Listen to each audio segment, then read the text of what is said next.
podcasting. All right. So I actually do have a topic, and I feel it is timely based on the fact that we're in the throes of the holiday season. Mm. And it was interesting because today, on, I watch pregame, and then I watch pregame, Mhm. and then I watch games, right? Because it's football Sunday, and that's what we do on football Sunday. Mhm. And on the pregame, there was this gentleman who's, gosh golly, his name escapes me now, but he has a foundation, like a lot of football players do, and this is their thing, Mhm. is to give back, which I appreciate Mhm. and support. Mhm. But his giving back was just so personal to him and a lot of people that I was like, oh, this is good. This fits with the topic that I was thinking when I was in the shower this morning washing my hair for you. Um, yeah. And it's the season of loneliness. This is the season for a lot of people. And I feel I could be the poster child for being alone, but I'm fortunate that I'm not lonely, Mhm. right? And there is a difference Good between one. loneliness and depression. Mhm. And I I don't know. I don't have the answer, and I think that's part of the battle. So this gentleman, I really do wish I could remember his name, and I will look it up, and I'll put his foundation in the notes at the bottom. Okay. His sister committed suicide, Mm. and the thing that he said at the end, and I've noticed this is a theme with a lot of shows, is what would you say to them if they were in front of you today? Mhm. And you know what he said was like, was heavy in such an amazing way. He said, I would tell her I was sorry that I didn't see the loneliness, and Mm. that he didn't like that she didn't shouldn't have had to live with the loneliness. And I just remember thinking, that's what we battle. I Yeah, mean, people that are alone, like technically, and when I say alone, I mean, you and I both live alone. that's right. Yeah. You and I both live some distance from our families, Yes. even though we did talk about some of our friends are more closer to us than our families. But it's just this idea of noticing loneliness in those around you, and maybe just stepping up and doing something about it. Although I don't know what the answer is all the time. No, and it's really, really difficult when you are the person that's lonely to be able to even accept or ask for help or know what to do. Yep. And this is so fascinating. So one of the reasons I was a wee bit late, my friend, which I apologize for, is I was visiting with a friend of mine and we just got kind of wrapped up in the time. But one of the things that she's getting in the process of getting divorced and was talking about how you can be married, right, and live with someone and still feel lonely. And sometimes that's even lonelier. Oh, it is. No, not sometimes. At least I say not sometimes. I've not been lonely since I got divorced. Mm-hmm. I was insanely lonely when I was married. Mm-hmm.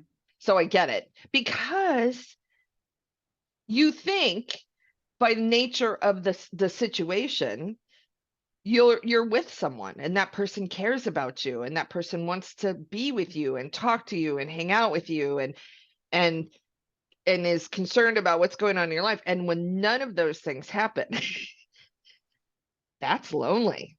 Yeah. Yeah. What's even worse, in my opinion, or just as bad, is I mean, what's really interesting is I was reading a while ago, there's a book, I think it's called Bowling Alone, and it's about loneliness. And I think it's in England, they actually have a ministry of loneliness because they have considered it an epidemic. Mm-hmm. And I heard the US attorney, not attorney general, surgeon general, being interviewed just a few weeks ago. And he was talking about how he is dedicating a part of what they're looking at of loneliness in the United States as an epidemic and consider it just as bad for your health as smoking or drinking Mm, and drugs. interesting. It is because it has such an impact on your physical well-being. But what's so interesting, like I have a friend right now who I know is incredibly lonely, and it's a different friend who's also going through a divorce. And when you're the friend of someone going through it's so it can be so challenging too when it's almost like a refusal to try to do anything to help. Yet there's that battle of like you want to be there for them, you want to, but when it's been years of just not doing anything to make it better, it's like, Hmm. what do you do? Yeah. It, And that's it. That's the question is, as a matter of fact, what I wrote on my notes about this topic literally was, are we responsible for those people? I mean, I think that there is responsibility I think that's a really heavy word to use, but is it difficult to pick up the phone and just call and say, like, how are you doing? Especially considering there is a distance a lot of the time between people, like we've talked about, like you and I don't live in the same city, but literally, yeah, just picking up a phone and asking someone how they're doing, even if you can't really help, I think even if they don't recognize it, knowing that someone cares Yeah. makes a huge difference. But I don't know. And everyone's so different, and the challenges are so different. And but it is a really scary to think that loneliness is just as bad, if not worse than smoking. Yeah. I mean, and it's interesting because I designate there is a difference. You can be depressed and have a forced loneliness, but you can be lonely and not depressed easily. Right now, sometimes they do go hand in hand, and probably more often than not, they do go hand in hand. I think they do. If I had to guess, that would be my assumption with absolutely no knowing. But I feel Yeah. like, yeah, if you are lonely, I have a really hard time believing you're not depressed or there's a Yeah. level of depression. I mean, it's not like you're either depressed or not, right? It's not black and white. It's not an either or. It's like there's a spectrum. Yeah. Like there are moments when you are way more depressed than, Yes. I like, for me, I've been lonely and not depressed. Like, yeah. because I have been depressed. Like, I recognize my depression, right? Sure. And I can recognize when I'm like, I'm not depressed, but I am lonely. And it happened a lot when I was younger. I am not lonely. Well, what worked for you then? Like when you think about those periods or those times. I know it worked for me, and it's what I do now, and it's how I overcame my loneliness. But I don't want to sound like I think I'm all that. I'm not all that in a bag of chips. I'll tell you right now, but I am different, Yeah. and I didn't sit at home, Yeah. right? I go out. I go do things. I do things that bring me joy and make me happy, whether someone's with me or not. And I realize that is weird. It's Not at weird. It's all. crazy. People don't go anywhere by themselves. That's how this whole thing came up. I kid you not. Is I every once in a while I think of that song "I Drink Alone," and the Mm-hmm. truth is, I do drink alone. Now I don't drink to excess. I'm not an alcoholic, but you know what? I've been to bars by myself, had a beverage, and left Yeah. all the time. I eat at restaurants by myself. I went to the movies. Hated it, by the way. What'd you Did say? not. Oh, is the second Black Panther. Oh. Didn't like it. But Wanted how did you to. feel about the first one? Didn't love the first one either. See, this is where I'm a bad black person. I tried to watch the first one 3 or 4 different times and kept falling asleep. I You know, just couldn't do it. Every single time I'd literally be out in like 2 seconds. yeah, I'm going to tell you right now, I guarantee you it has, for me, it has nothing to do with the fact that they're Black people. I just didn't like that particular storyline. What I do want to see is the other movie about Warrior the, queen, warrior. yes, Yeah. that looks good. So maybe I'll go see that one next, but that's just it. So like I went out to dinner, I went to the movies, I talked to stranger. I mean, it's just what I do Mhm. because I don't want to be lonely. Yeah. Yeah. And I'm not. I mean, I'm alone. I live alone. I did not spend this holiday by myself. I went over to my friend's house, but I used to say my ultimate Christmas was being alone in my apartment in New York City. Mm. Just me and my tree and my fireplace and the cats, and I would be as happy could be. I don't live in New York City, but I have all the other things, right? So, but but I realized I'm weird. I'm not normal in this particular instance. And you can't expect lonely people to just overcome and not be lonely, right? 100%. I do think that there is a certain point where it is up to that person to make a choice. Yeah. And that's where it goes maybe back to that question or thought around responsibility. It's really no one else's responsibility for someone else, especially adults. It's one thing Mhm. if it's a child or your child specifically, but when it's you and you are a 30, 40, 50-year-old person, there is a certain level of like, I recognize and I'm either going to fucking fix this or I'm not. And I think that's where the struggle becomes sometimes when it's been years and the person just, and even if, of course, we can all give recommendations or suggestions, especially if you've been in it, especially if you yourself have gone through it. And it's like, you're making this choice and you can't keep blaming other people. Like it's Right. not anybody else's fault. There can be circumstances, have days of it, but it's like I know when I went through a period of it was after a breakup, of course, and just the holidays came around.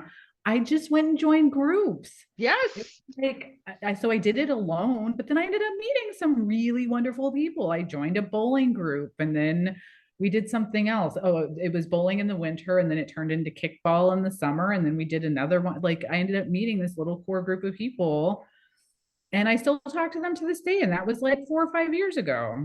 Yep. And that's where the personal responsibility side of it does come in. And but having been also, in the throes of depression, Mm, um, and that's one of the other things that this young man and his foundation was talking about. And his big mantra was, it's okay to ask for help. And I was like, yeah, of course it is. Of course it is. And then I realized, yeah, some people don't connect with that thought process. mm, And I was like, you oh yeah, did. we got to And when help. when you're in it, a lot of the time, you don't want to come off as needy or you don't want Mm-mm. to be a burden. Like that's a really big thing is you start to think about like, oh, well, all my friends and family have their own issues and they have their own things they're dealing with. Like, I don't want to add to that. Right. And the reality is, it just, we all know that if it was reversed, we would drop anything or we would reorganize or reconfigure and figure out how we could be there for that person. Yeah. I think that's a lot of it is, on the flip side, there's a lot of lonely people in the world, even married people. Because yeah, I was at my most lonely when I was married, which is so interesting that that's what your friend's going through. I love, and I think that that is, when you're literally sleeping next to someone. I used to joke that I could leave the house for a week and I'm not sure he would have noticed. Maybe. There's no I way. don't know. I proved my point one day when I left the house for like 8 hours. He had no idea. Just didn't know. I just wonder because that's, it's interesting because it's not really about physically being around people, right? It's not, I guess, as you were even talking about that came up. Like, it's really not about being in a physical space with another person. It's about connection. Yeah, that It's is true. And that's why you can go to a bar and talk to a stranger. And if there's a certain connection, even if it's superficial and just asking where you're from and like Yeah. engagement, that feels that there's it feels better Yeah. than being living with someone who could care less that you're not even there. I think it's, it's like someone, like anyone acknowledging that you're alive, like you exist. I see you. I'm willing to spend 5 minutes with you, whatever it might be. But I just it's not realizing it was an epidemic, really, I guess. Mhm. It's just been something, and like at this time of year when, even I hear the commercials that are like, it's you get to spend time with family. No, I don't. Half Mhm. my family's gone, right? They've already passed. And the other half doesn't live anywhere near me, and they got their own other family going. I'm like, it's not like they're, I mean, if I called my cousin and said, "Hey, can I come for Christmas?" She'd be like, "Yeah, absolutely." Yeah. And that feels good. And I love that. I don't want to. Not that I wouldn't Yeah. spend it with my cousin. I love her, but I got my own thing going on. But there's a lot of people in the world that don't have that necessarily. And at some point, yes, people have to help themselves and just say, "What do I need?" Like, What if I feel like there's an opportunity where there's like an organization where you can like rent a friend. yeah, I've thought of that exact same thing, honestly. Because Because, every and they have Friendsgiving. My friend went to a Friendsgiving, and I'm like, like for me personally, that's up my alley, right? Like that's something I could tell.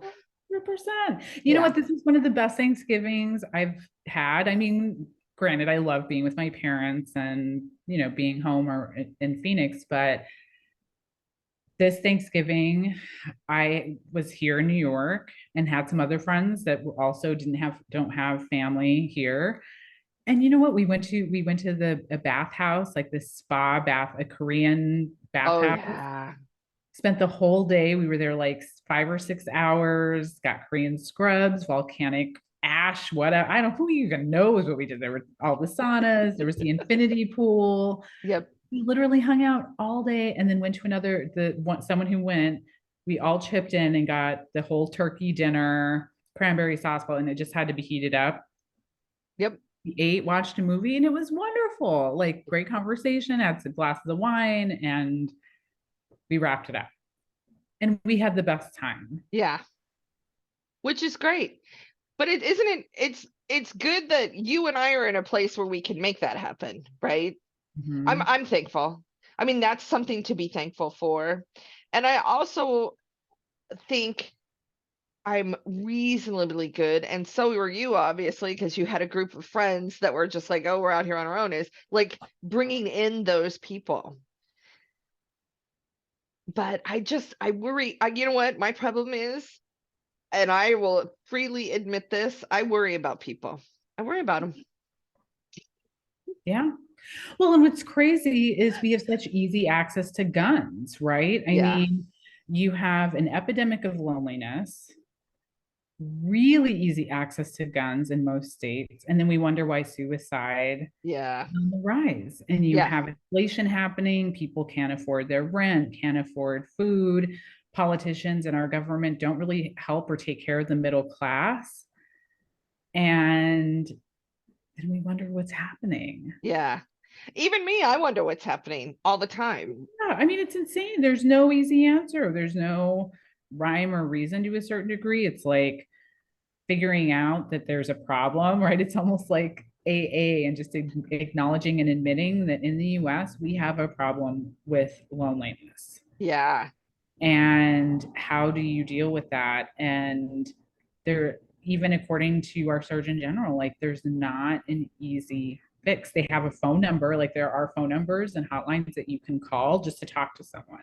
Right. So depression is a chemical imbalance is, Mhm. I wonder if loneliness, I don't think loneliness is a chemical imbalance, isn't it? I I feel don't it's an think it is. emotional I disconnection. think it's a lack of connection to people is because again, it's not even about the physical, right? I mean, you can be married and have the person that you have a history with Right. and be incredibly lonely. Yeah. So yeah, it's connection. It's interesting, the idea of, I mean, that's where the idea of tribes, that's why I like meet up, Mm-hmm. right? I actually, when I moved to a different city, every time I move to a different city, the first thing I do is get on Meetup and see what they're doing. Like, what meetup group can I join? Um, and then, but I am getting good at eliminating the events that cause me emotional distress, right? Like, the other day, I had a great time, and it was a meetup group that I'm in, and it's dining with the purpose. So they go out to dinner, and it's raises money for Oh, that's nonprofits. I mean, wonderful. come on, it's got me written all over it. And it was actually a comedy night it was a Filipino American comedy night at a Filipino restaurant with dining with the purpose. And I went by myself, and I had a great time. Yeah. Had a great time because all of those things work together for what I enjoy. Those are things that I can do. What I don't like doing by myself, which is crazy, don't like networking events. Oh, I hate them. They're the worst. I agree with you 100%. That is like my Achilles heel. Yeah. And yeah, it's because there's so much pressure. It feels forced. It doesn't feel natural. It doesn't, yeah, there's just something about it that just feels gross. And not only that, and I don't, you would not experience this, so, and you can argue with me as much as you want, but it's going to come into this conversation again, is most people, when they see me walk in a room, other than the fact that I'm very happy and outgoing and I smile a lot, and some people are attracted to that, in general, nobody's like, oh, that girl's awesome, we got to go talk to her. It doesn't happen. So I'm hunting these people down. Like, hey, my name's Sherry. And they're like, oh yeah, good, good, good. And I'm just like, you make me feel like shit. Why am I gonna bother talking to you? I have had people make me feel like shit at networking events, and that is hard to do because I'm a fucking oblivious Leo, right? It's just, it is what it is. And I'm just like, you hurt my feelings, and I don't want to talk to you anymore. And as a But matter of so fact, I many don't of want to those be here. events, there's so much ego.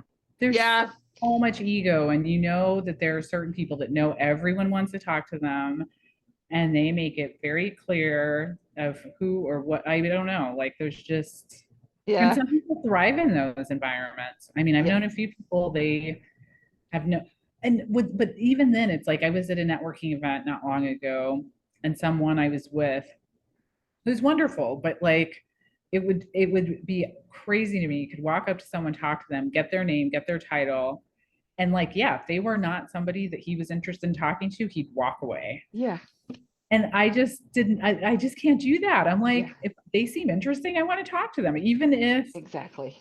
there's nothing there or like we have the same titles or like there's no like if they seem really interesting. Yeah. But then I'm like, again, maybe we're not in it for the right reasons. You know what I mean? If you want to hear the extended version of this show or some of our outtakes, go to our Patreon page, which will be listed below. And don't forget to subscribe. And don't forget to donate to your local food bank. Oh, amen. Preach it, sister.